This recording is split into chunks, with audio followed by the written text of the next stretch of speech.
All right, coming up in 10 minutes, T-Bob Hebert. And if you don't know him, he's part of a new podcast we started last football season. Aaron Murray, the former college quarterback at Georgia, and a good one.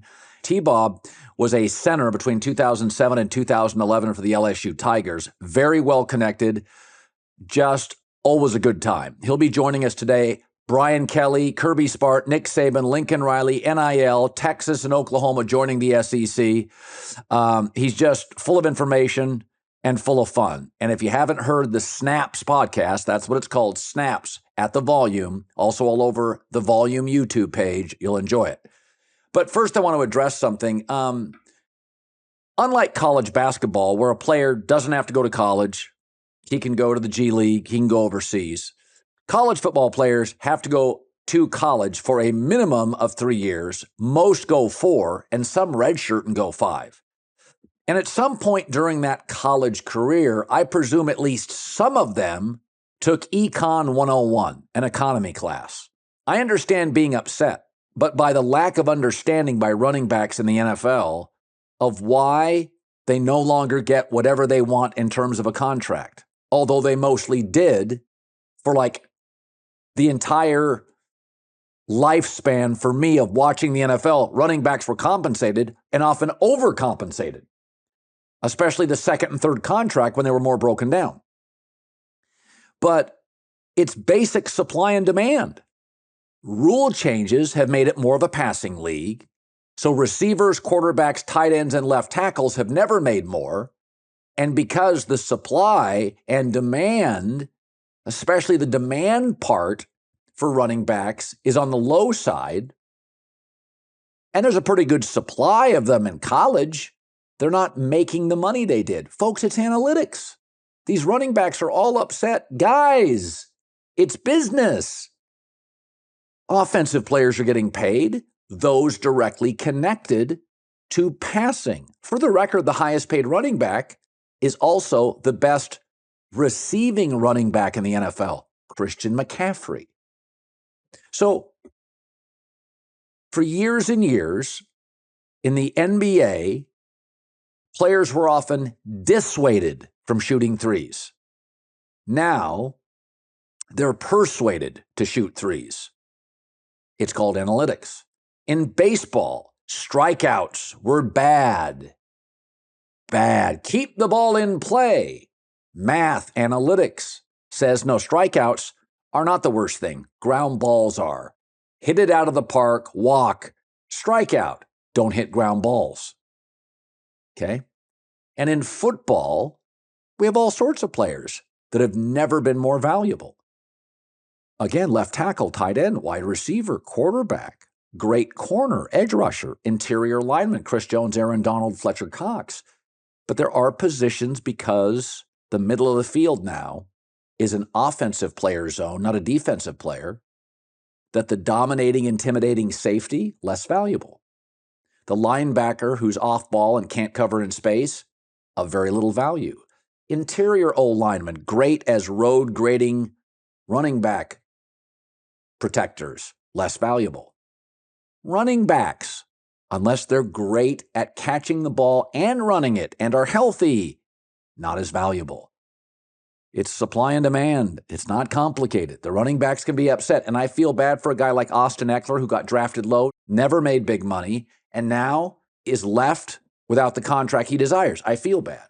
But Saquon Barkley was a top 10 pick. He's made more money than all but Christian McCaffrey and Derrick Henry in the entire league at his position. He made his money early. Some guys make it late. That's the way pro sports works. Cultures, analytics change. Business changes. I saw a study the other day where airline pilots, 35% admit napping during flights. That's because the cockpit is more automated. I mean, outside of the first 3 minutes and the last 8, they don't do much. You still need a pilot in case of an emergency, but they're not as responsible for the safety as the passengers as they once were. So, people are getting very emotional about this. I've worked in local and national TV, radio, podcasting for a long time. I started my career doing local sports. It basically got eliminated. Then I did local sports talk radio. ESPN radio went all in. That mostly got eliminated except major markets. Then I did syndicated radio, ESPN. Not that it got eliminated, but if you didn't have an accompanying television simulcast, it wasn't as valuable. That's why I went to Fox.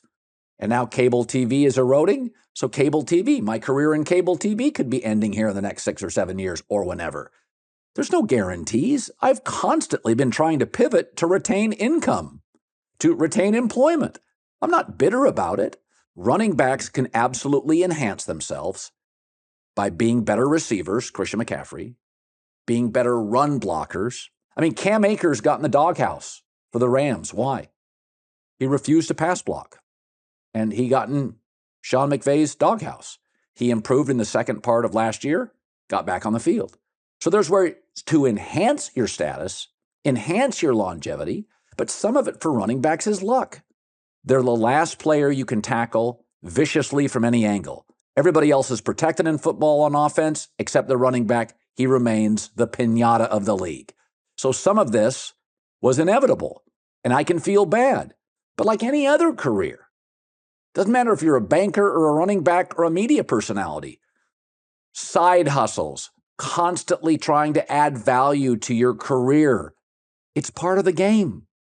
It's part of it. Doing the secondary stuff, the stuff that's a pain in the ass, finding ways to do things, little things, intangibles that don't really feel valuable, that you could get away with 10 years ago and 20 years ago as a running back. 20 years ago, if you didn't I don't know if Gale Sayers was a pass blocker or O.J. Simpson, but it was a running league. Now it's a passing league, and the quarterback's making $47 million a year. Protect him. So I can feel bad for running backs. They still get paid, not as much as they used to. Sports tend to be cyclical. Maybe it comes around. Let's be honest now. It was a small ball NBA about 3 years ago. Now, Jokic a title, Giannis a title, the Lakers were a big team in the bubble a title. Bigs are coming back around as long as they're highly skilled, can pass, shoot a jumper, and defend. So it's cyclical. The league will never be the CFL. The league may get so finesse and pass happy with continuing rules to help offense that a big, strong running back that can control the clock and keep it away from Mahomes and Lamar and Josh Allen and Herbert may emerge. And we may move into a different cycle of the power running back who can keep it away from Mahomes. Maybe that will be the future. But guys, supply and demand, Econ 101. You have to go to college for 3 years to be in the NFL. Most played 4 years, some were there 5. You had to take an econ class somewhere. Summer is heating up, and so is pro baseball. You can certainly watch your favorite baseball team on television, but there is nothing like being at the ballpark to watch your favorite team. For last minute, amazing deals to see your favorite baseball team live. Check out Game Time, the fastest growing ticket app in the United States. And it doesn't stop in sports. July means huge summer concerts and huge comedy shows all over the country. And Game Time is the place. They have all your tickets. Download the Game Time app and the redeem code Colin. That's me, COLIN, for $20 off your first purchase. Terms apply. Again, it's simple. Download the Game Time app, and the code is COLIN. And with it, you get $20 off. $20. No matter where you live, wherever. Go out and have some fun this week. Download Game Time today. It's so easy. Last minute tickets, concerts, Major League Baseball, lowest prices, guaranteed. Okay, as I said in the preamble, T-Bob Hebert, parts crazy and brilliant and all those things that we value very much at the volume. So I want to start with, because you're at the SEC Media Days right now, right? Yes, sir. Down here, look, you can see if you're watching right now, I'm here in Nashville. Yep. So let me ask you, I pick LSU to win the title this year. I think they have the most depth of talent. I'm a huge, huge Brian Kelly fan. Yeah, me too. And when he got called out by the media, he's a little grumpy, a little rigid, and he doesn't have, he's kind of got that Tom Coughlin face turning plum, screaming. I always thought he was tough on quarterbacks, but I think once you do it 4 times, 4 quick turnarounds, you know what the hell you're doing. So he goes out and does a couple of cringy things on social media, and everybody crushed him. How did that play, though, in LSU? How did it play in Baton Rouge? How did it play among your fans? Well, it's interesting, right? Because right now, he has a near 100% approval rate. But that's what beating Alabama and winning the SEC West in year 1 will do. Like, especially in a year where you were picked to finish last. Like, a lot of days, I think LSU's win total last year was like 6.5. And they ended up going 10-4. And you think about it, Colin, you know this better than anyone. In sports, what actually decides a fan base's happiness level is not the results themselves. It's where do they land in relation to expectations, right? So Brian Kelly vastly exceeded expectations. But even at the time, even pre-wins, there was a belief at LSU that they had a special guy. And that wasn't hard to get there. I mean, if you looked at Kelly's resume, it's unparalleled. Unparalleled without a natty, right? I mean, he's the winningest coach in all of college football. He's just missing that crown jewel. He left a Notre Dame team that was on the edge of the playoff to join a 6-7 LSU team with 39 scholarship players. So that tells you what he thought about the potential of LSU. And I think that played with a lot of the local people. And more than that, man, is he wasn't Notre Dame Brian Kelly. Everything you just said, grumpy, impersonal, authoritarian, that's all melted away. He's one of the most personable people I've ever seen. I was blown away one of the first nights when he got the job. I was invited up to the stadium for a little meet and greet, bunch of alumni, boosters, one of those type deals. And watching him work the room, I was like, okay, this dude's different. I love Coach O. That's my boy, like I just said, right? I played for Les Miles for 5 years. LSU hadn't had anybody like this since Nick Saban. His political acumen as he worked that room, it's like he had a whirlpool of influence around him. He had people kind of subtly feed him information, cracking jokes, it just felt like watching like a Fortune 500 CEO work through him. He just carries himself with a gravitas that is palpable.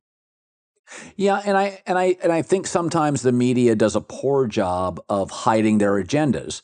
Is that Brian can be gruff. The Notre Dame job is one of the unique jobs in college football where the media still believes it's elite, but the truth is they can't recruit with LSU, Bama, Georgia, or even, I would say, Lincoln Riley or Ohio State or Harbaugh when they're really rolling. There's an academic umbrella. It's a small, rural, cold weather town. Notre Dame now is a hard job.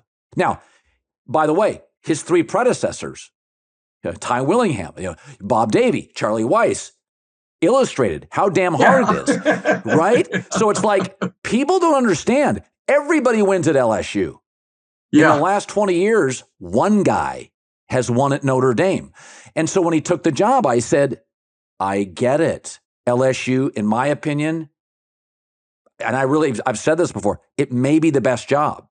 Because Louisiana, the state, gives you 30 Division I players. You can get 12 to 15 in your class, especially interior linemen. The size just is so important. California, you can't find an elite defensive tackle. You guys have like 6 to 8 a year in a tiny state. But y'all got the quarterbacks, dude. Everybody still goes out west to farm them quarterbacks. But yeah, we got your skills. We got some size down here for sure. So I think this is the best team in the country. I like Jaden Daniels. He elevated pretty marginal talent in Tempe. Give me your takeaway on my proclamation they can win a title. What worries you about LSU, and where do you think they can be even better than Georgia? So I think what worries me is still what Brian Kelly's actually been talking about in his recent little media tour, where he's kind of saying, look, we're in year 2. We're not as fleshed out as a Kirby Smart Georgia, Nick Saban Alabama.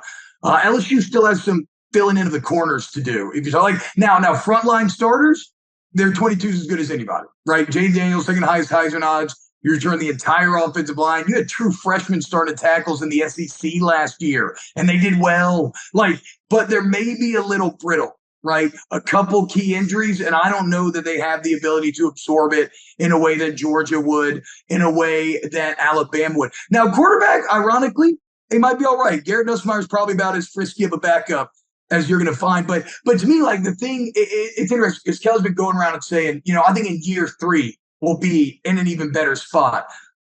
And as a head coach, it's probably true when it comes to the overall health of the program. They're still taking transfers where they'd like to get more high school development.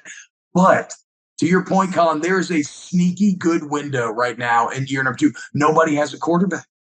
Alabama, Georgia, Ohio State, they're all working into guys. LSU, between the coaching staff and the players, has more returning than nearly anybody else. And they do have the talent to win a championship. It's just that they're not as complete as Georgia and Alabama right now.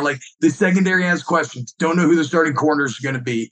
You have talent there, but you don't know who's going to win that job. Edge defender is probably the biggest weakness on the team right now. You don't have a true dominant pass rusher. You're probably talking about relying on a true freshman, Deshaun Womack, to play that role. So very, very good championship potential. I still just see little imperfections. Saban, the South can be insular and protective of its history. So Saban is a combination of feared, beloved, and hated in the South, right? It's the trifecta that they're very proud of what he has created, the greatest football dynasty ever collegiately. And I look at it now, and he's going to go up against Sark and Lane Kiffin and Kirby Smart and Brian Kelly. And I've said this for years, part of the success of LeBron James in that Eastern Conference was a lot of bad owners, a lot of bad coaches in the Eastern Conference. I mean, some of it was the West had the dynasty, the KD Steph dynasty. LeBron wouldn't get to the finals through the West in those years. And so when Saban first came into the conference, the first 8-9 years, there's a lot of bad coaches and a lot of the big dogs, the Georgias, the Tennessees, sometimes the LSUs, Florida, they just couldn't get their act together. Now, add Sark, it's going to be a handful. Is there a sense Nick's aged, doesn't work the recruiting trail quite as much, people have stolen some of the secret sauce? Is there a sense now that Alabama on any given Saturday, you guys last year, is much more beatable? Well, I think there's data to back up the more beatable thing, right? So there is some measure of decline there, and that is a credit to the hires. I mean, what about Hugh Freeze at Auburn? That's a perfect fit. Maybe not here in year 1, but there's only so much oxygen to go around the room. I don't know how it's all going to break. The only thing that worries me about Alabama, and I mean being worried in terms of those who have suffered at the hand of the Crimson Emperor in the past, who have felt that boot heel of oppression on our neck. The only thing that worries me is everybody's kind of talking down to him. Nick Saban very famously used to have to fight against rat poison, right? He has to fight against what Kirby Smart's trying to fight against right now, complacency. Now he has more legitimate bulletin board material than he has ever had previously. And it's shocking, Colin, but blue chip ratio. Have you heard about that? Bud Elliott puts it together, and basically it looks at, okay, what percentage of your roster are blue chip prospects? No team, since they started doing this about 17 years ago, has ever won a natty with less than 50% blue chip ratio. Alabama leads the country once again. I think they're at high 80s right now. So they still are, even though they have questions. Who's going to be the starting quarterback? If you didn't win with Bryce Young, how are you going to win with this guy? They have questions, but they still have the most talented roster top to bottom. And where it becomes concerning is that if they figure out quarterback, if one of these new guys hit, there's Ty Simpson, maybe Jalen Miller, maybe one of these freshmen, if they hit, they're immediately as much of a championship contender once again as anyone. I mean, go look at all the computer models, whether it's Austin Mott's model at The Athletic, Bill Connolly's at ESPN, all the computers love Alabama. I feel like Nick, thanks to Kirby's rise, Nick is in the spot that he's never been before, where he's kind of playing a relative underdog, relative to what Alabama has been. Right. This is as doubted as they have ever been. So Oklahoma and Texas after the season will enter the Yep. SEC. It's a good news, bad news. The good news is the SEC will extend its dominance in college football and its status. The bad news is, if your off week is playing Oklahoma at home, it's just going to be impossible to go undefeated. Like, it's just two more teams to face. And Sark, for all the misgivings about him, is an elite recruiter, and they got big bodies on the O&D lines. Yeah.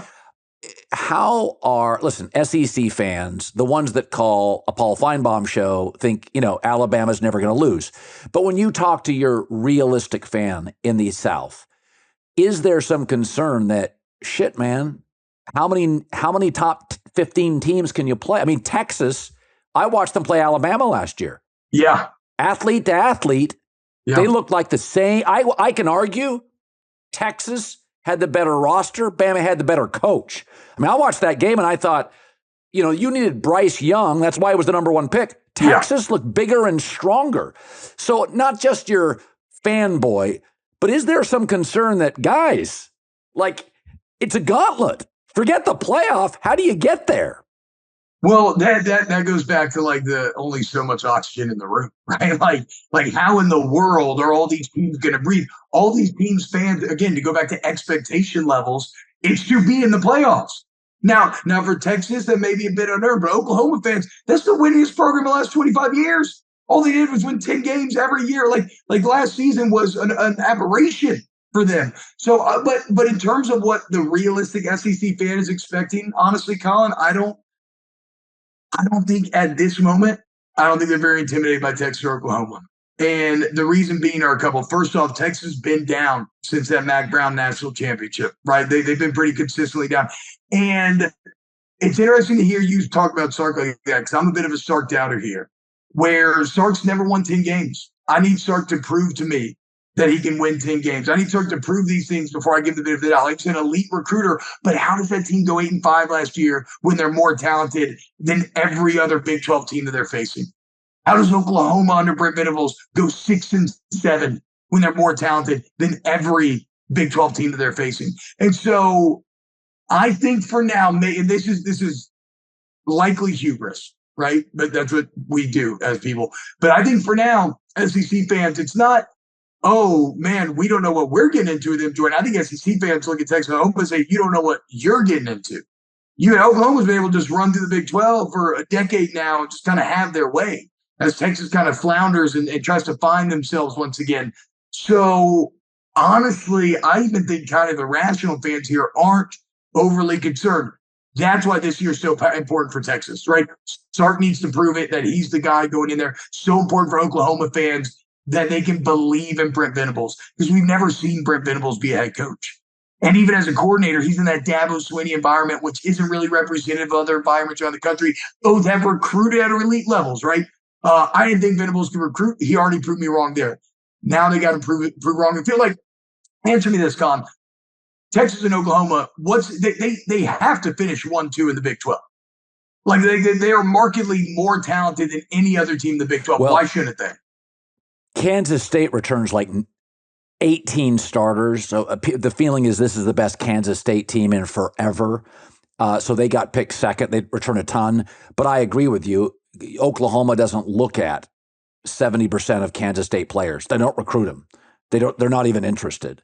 I think Oklahoma missed on their head coaching hire. And by the way, even schools like Alabama have missed several times. USC has missed several times.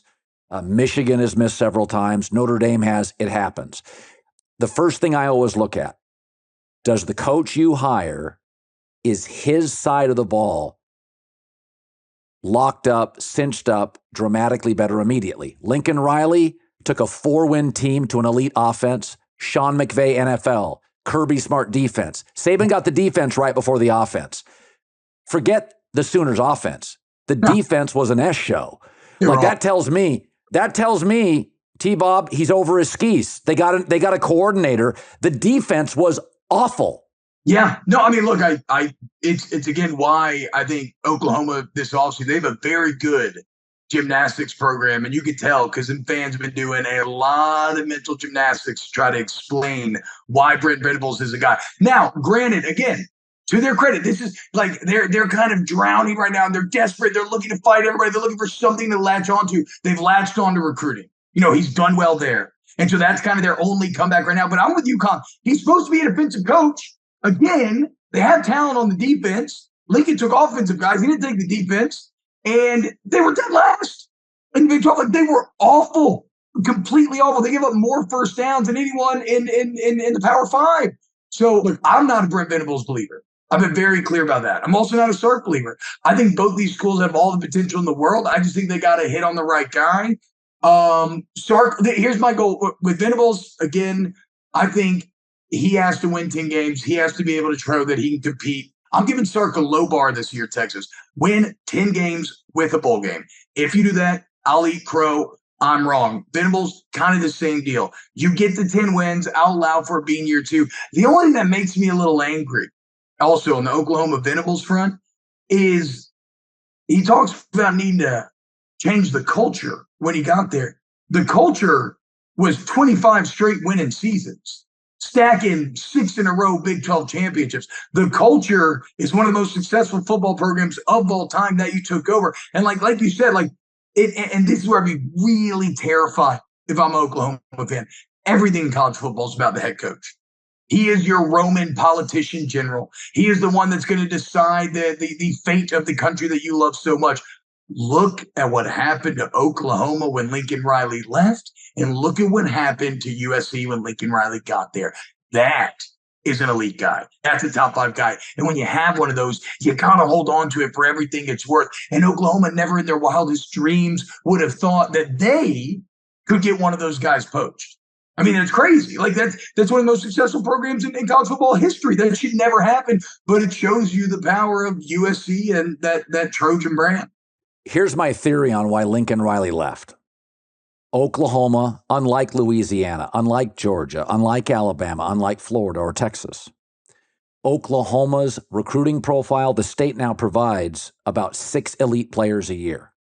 So he looked at going to play those recruiting hotbeds. He's not going to be able to pull players out of Louisiana, Georgia, Alabama, and Texas going to the SEC was going to make it harder to pull players out of Texas.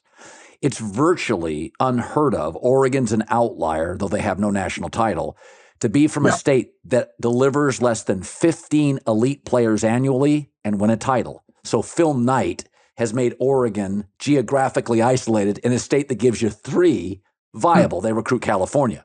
But Lincoln Riley looked at the weakness of the Pac-12, the supply of California athletes, and said, I can put a stop sign on Big Ten teams and SEC teams, get 12 to 18 of my players from here.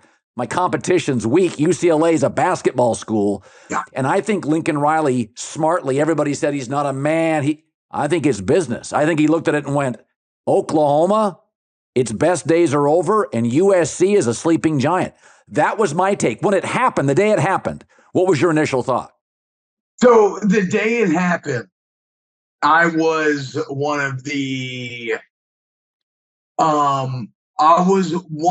kind of poo-pooers running away from competition sort of guys. It felt like a sexy take at the time. But combined with that was the potential of USC. And this is something that I actually have a lot of trouble getting through to my audience in Louisiana, because I'll mention USC and they want to act like USC is just some far away, highfalutin, unthreatened. And they all say, no, they don't care. They're like, oh, but they don't care there. We care. And I'm like, okay, that's fine. But economically, 90% of the population of Louisiana buying in, what does it take? 5% of LA? And you've matched the economics. So, the potential of USC exceeds that of Oklahoma. Now, I do think you can recruit to Oklahoma. I think that's been proven. The Texas football economy is unbelievable. I was looking this up the other day, Colin. Actually, it was based off of your take. Because I was like, okay, is it realistic to think that A&M and Texas and Oklahoma can all take players from the same state? And they actually have. So, Texas just produces an unreal amount of players, but it's way harder. And it takes way more work. And if Texas gets strong, it's only going to get harder. And here in the SEC, it's only going to get harder. And the Big Ten is a better conference than the Pac-12, but it's top-heavy. it's very, very top heavy, right? Like you got your big three, and USC is going to fit in fine amongst the big three and immediately be able to compete. So no, I agree that the inherent potential of USC is greater than that of Oklahoma, even if Oklahoma's still really good. I just don't get, if I'm Oklahoma, I do not get settling for a Venables. Like what did Scott Woodward do when the LSU job came open? He swung for it. He went and recruited. He pried Brian Kelly out of Notre Dame. Why did you go with Clemson's defensive coordinator when you have some of the most Heismans in college football history, some of those national championships in college football history? It's tough, man. It all felt very kind of reactive to me in a way. One final question. I want you to, because you're such a funny guy, that we all dated girls, fun girls, but there was something why we married who we married. Yeah. And whatever it is, there were just women that you make that decision, and they think the same way with us, by the way. They look at some of us as dateable, some as marriage material. I consider Ed O the best girlfriend in the history of college football. He's not long-term. He's exciting. But he's a lot of, every weekend is a blast. How is he viewed now? I mean, literally, you don't know what he's going to say. He's got his own brand. You'd think he got a divorce. There's recruiting stuff. Yeah. But he's just a good time. How is he viewed by you, T-Bob, and LSU Nation? So it probably is like the greatest one-night stand in history. Like you said, like when you're laying next to your wife and you love your wife, or you love Brian Kelly. He's dependable. He's incredibly intelligent. He's caring. He does all the little things. But you think about 15-0 and Joe Burrow and the Heisman and Jamar Chase and Justin Jefferson and all these sorts of things. So that is actually what it's been a real fascinating kind of revelation that I've had recently, which is ironically, Brian Kelly is the best thing that ever happened to Ed Ogeron. And it's because nobody cares about the bad 2 years now. Nobody cares. It doesn't matter. Like it's gone. And now all the pressure's on Kelly. Because instead of Edo, like the fear is something like what we mentioned has happened in Texas or at USC, where you hire the wrong guy, or at least it starts to go wrong. Because Edo was the right guy for a while. Now he wasn't ready to handle success, right? But he went 6-2 interim. He went 9-4, 10-3, 15-0. So there was a consistent climb there. But then success came, and we all kind of saw what happened. And so the fear is if you miss on a couple of those guys, you set yourself back years. And that's when people get angry. And that's when legacies are tarnished. But all of a sudden, instead of setting you back years, you're good. You feel like you have your best coach that you've had since Nick Saban. You feel like the future is brighter than ever. And now all the pressure's on Brian Kelly. So all of a sudden, there's no bad ill will towards going 6-7 the last year, all the drama, all the bad press. It's like the ex-girlfriend thing's actually perfect because you only remember the good times now. But it's all because of the success of Kelly and how happy you are now and where you think your relationship's going currently. What was it like to be the son of the New Orleans Saints quarterback, Bobby Hebert? What is that life like? It's cool, man. It's funny. So I was born in '89. And my old man went to the Falcons about 92. So my memories were of him playing in Atlanta, but he used to have every Saints game, all of his games. We had him on VHS. And so I remember being a little kid, and I would pop in the old Saints recordings and watch like Saints Raiders from like 1990 or whatever, like Monday Night Football. And I'd sit there and I'd like take notes and stats during the game. So I got a bit of the Dome Patrol zeitgeist, right? The birth of the Saints actually being a team that could consistently make the playoffs. And so I gained, through these VHS tapes, I gained kind of almost like a time travel understanding of what he meant to that city and to that franchise where they had been so bad for so long. They were the Aints, the paper bags. They were losers. I mean, perennial losers. And I know it pains. I mean, he never won a playoff game. They ended up going 0-4 in the playoffs, right? But it was still the most consistent winning that they had. And it's funny, man, because like, I think it can always, whenever you have a father who has done these great things, sometimes that can be a negative, right? Maybe you get in your head, maybe it applies too much pressure, or it's just too much. And maybe it's because I didn't play quarterback, but I never felt that. It was always, dude, it was always just such like a positive. Like I remember like the insight. I mean, he played professional football for 15 years, started the USFL, Michigan Panthers, Oakland Invaders, Saints, NFL for 12 years. The insight that he gave me growing up on how to mentally handle things, technique things. And then when I get older and I need more offensive line work, I got to work with like some of his old teammates and everything. So like I'm someone who it's always been a net positive, man. It's just, I feel, look, I am very blessed. I'm a beneficiary of nepotism.